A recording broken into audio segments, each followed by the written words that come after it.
Jika barang yang Anda beli merupakan barang hasil tindak pidana, maka baik penjual maupun pembelinya dapat dikenai sanksi mengenai dugaan tindak pidana penadahan.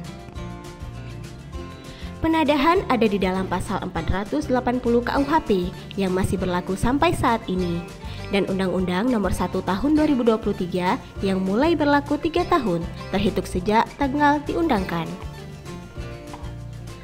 Anda dapat dijerat pasal penadahan jika memenuhi unsur tindak pidana penadahan, antara lain, barang siapa menarik keuntungan dari hasil sesuatu benda yang diketahuinya atau sepatutnya harus diduga bahwa diperoleh dari tindak pidana.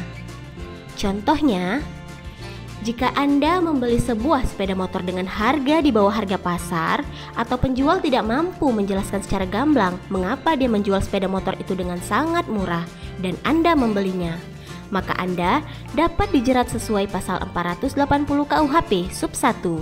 Karena elemen penting pada pasal ini adalah terdakwa mengetahui atau patut menyangka bahwa sepeda motor hasil tindak pidana.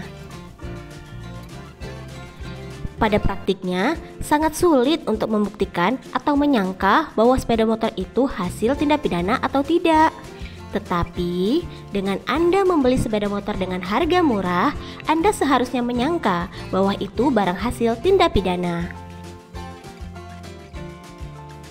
Dengan demikian, Anda sudah memenuhi unsur tindak pidana penadahan walaupun tidak bermaksud untuk mengambil keuntungan.